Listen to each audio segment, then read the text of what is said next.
India തദ്ദേശീയമായി വികസിപ്പിച്ച Kaveri engine അതിനിർണായക പരീക്ഷണത്തിന് ഒരുങ്ങുന്നു. എഞ്ചിനെ വിമാനത്തിൽ ഘടിപ്പിച്ച് അതുപയോഗിച്ച് നടക്കുന്ന പറക്കൽ പരീക്ഷണമാണ് അടുത്തത്. ഗ്രൗണ്ട് ടെസ്റ്റുകളിൽ പ്രതീക്ഷ ഉണർത്തുന്ന പ്രകടനം കാഴ്ചവെച്ചതോടെയാണ് സുപ്രധാനമായ ഫ്ലൈറ്റ് ട്രയൽ നടക്കാൻ പോകുന്നത്. റഷ്യയിൽ വെച്ചാകും പരീക്ഷണം. റഷ്യൻ വിമാനമായ ഇല്യൂഷൻ 276 വിമാനത്തിലാണ് കാവേരി എഞ്ചിൻ ഘടിപ്പിക്കുക.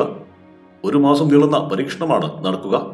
നിലവിൽ 140 മണിക്കൂറോളം പരീക്ഷണത്തിന് വിധേയമാക്കിയിട്ടുണ്ട്.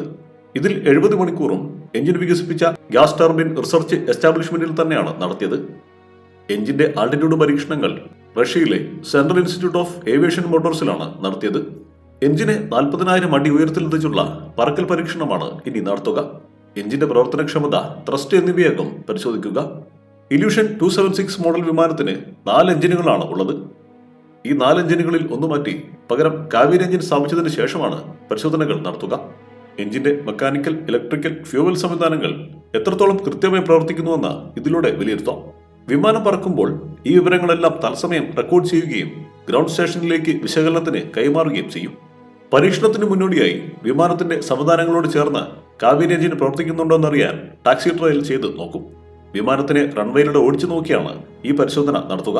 ഇതിൽ എഞ്ചിന്റെ പ്രവർത്തനം തൃപ്തികരമാണെങ്കിൽ മാത്രമേ അടുത്ത ഘട്ടത്തിലേക്ക് കടക്കുകയുള്ളൂ. യഥാർത്ഥ സാഹചര്യത്തിൽ എഞ്ചിൻ പ്രവർത്തനം തൃപ്തികരമാണെന്ന് ഉറപ്പുവരുത്താൻ ഫ്ലൈറ്റ് ട്രയൽ വിജയകരമായി പൂർത്തിയാക്കേണ്ടത് അത്യാവശ്യമാണ്. എങ്കിൽ മാത്രമേ കാവേരി എഞ്ചിൻ പൂർണ്ണതോതിൽ ഉൽപ്പാദിപ്പിച്ച് അക്കാര്യത്തിൽ സ്വയം പര്യാപ്തത നേടാനാവൂ. ഇന്ത്യൻ യുദ്ധവിമാനങ്ങളുടെ ഭാവി വികസനത്തിൽ ഇത് നിർണായകമാണ്. യാത്രാ വിമാനങ്ങളെ അപേക്ഷിച്ച് യുദ്ധവിമാനങ്ങളുടെ എഞ്ചിൻ വികസിപ്പിക്കുന്നത് അതിസങ്കീർണമായ ജോലിയാണ്. കടുത്ത പ്രതിസന്ധിയിലും സ്ഥിരതയാർന്ന പ്രകടനം കാഴ്ചവെക്കണമെന്നതും ഉയർന്ന വേഗത നിലനിർത്താൻ സഹായിക്കണമെന്നതും ഇത്തരം എഞ്ചിനുകളുടെ പ്രധാന ആവശ്യങ്ങളിൽ ഒന്നാണ്. യാത്രാ വിമാനങ്ങൾ നിശ്ചിത പാതയിൽ കൂടി പറക്കുന്നവയാണ്. അവയ്ക്ക് വളരെ പെട്ടെന്ന് തിരിഞ്ഞു മറിഞ്ഞ് പറക്കേണ്ട ആവശ്യകത ഒട്ടും തന്നെയില്ല. എന്നാൽ യുദ്ധവിമാനങ്ങളുടെ സാഹചര്യം വളരെ വ്യത്യസ്തമാണ്. യുദ്ധവിമാനത്തിന്റെ ഭാരത്തിനനുസരിച്ചുള്ള ത്രസ്റ്റ് ഓരോ സമയത്തും കൃത്യമായി ഉറപ്പുവരുത്തണം.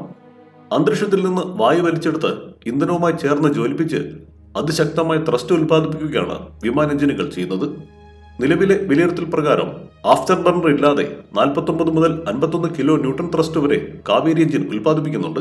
തദ്ദേശീയമായി വികസിപ്പിക്കുന്ന ഘാതക് ഡ്രോണിന് ഇത്തരം ശേഷിയുള്ള എഞ്ചിൻ പര്യാപ്തമാണ്. 13 ടണ്ണാണ് ഘാതക് ഡ്രോണിന്റെ ഭാരം. ആഫ്റ്റർ ബർണർ ഉപയോഗിച്ചാൽ 73 മുതൽ 75 കിലോ ന്യൂട്ടൺ വരെയുള്ള ത്രസ്റ്റ് ഇപ്പോൾ ലഭിക്കുന്നുണ്ട്. ഇത് തേജസ് വിമാനത്തിന് പര്യാപ്തമായ നിരക്കാണെന്നാണ് പ്രതീക്ഷിക്കുന്നത്. റഷ്യയിലെ പരീക്ഷണം വിജയിച്ചാൽ എഞ്ചിൻ ഉൽപ്പാദനം ആരംഭിക്കാനുള്ള നടപടിയിലേക്ക് ഇന്ത്യ കടക്കും. News desk, one nation media.